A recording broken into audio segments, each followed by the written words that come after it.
मध्य प्रदेश की विधानसभा का सचिव जो रिटर्निंग ऑफिसर है इस समय राज्यसभा के चुनाव का, ये वो व्यक्ति है जिसने कुछ समय पहले हमारे एक विधायक की सदस्यता निरस्त कर दी आधे घंटे में।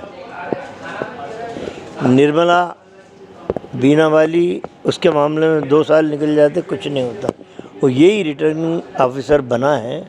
वो भारतीय जनता पार्टी के वेपन्स, हथियार के रूप में ये आदमी काम कर रहा है। बिना किसी वजह से मीनाक्षी नटराजन का फॉर्म निरस्त किया राज्यसभा के नामांकन का।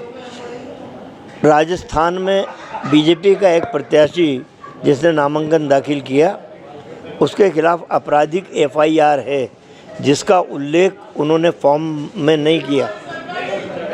जब ये खबर लगी तो उन्हें टाइम दिया, रिटर्निंग ऑफिसर ने 1 दिन का टाइम दे दिया। झारखंड में भी इसी तरह का एक मामला आया, राज्यसभा का नामांकन में गड़बड़ थी, उसको भी 1 दिन का टाइम दे दिया, उसका होल्ड कर दिया। लेकिन मध्य प्रदेश में ऐसी क्या जल्दी थी कि आपने तत्काल राज्यसभा का नामांकन मीनाक्षी नटराजन का निरस्त कर दिया। हमने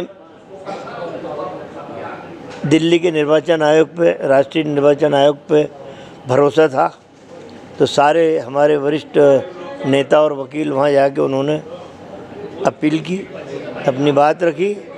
हमें उम्मीद थी कि राष्ट्रीय निर्वाचन आयोग इस पे स्टे करेगा और भोपाल के इस फैसले को गलत साबित करके स्टे दे देगा। लेकिन आज जब फैसला आया कि हमारी वो अपील निरस्त कर दी है चुनाव आयोग दिल्ली ने, तब ये बात सिद्ध हो गई कि भारतीय जनता पार्टी का चुनाव कार्यालय दिल्ली में जहाँ है वो नकली है। असली भाजपा कार्यालय निर्वाचन आयोग की वो बिल्डिंग बन गई है जहाँ से बीजेपी के पक्ष में निर्णय आते हैं।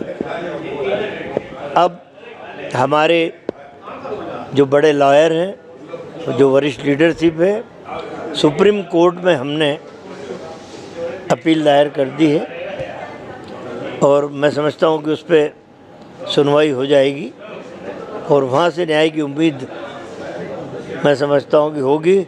मैं तो सर्वोच्च न्यायालय से अपील करता हूँ कि आप हमें न्याय दें और न्याय देने के बाद ऐसे लोग बिना किसी कारण के राज्यसभा जैसे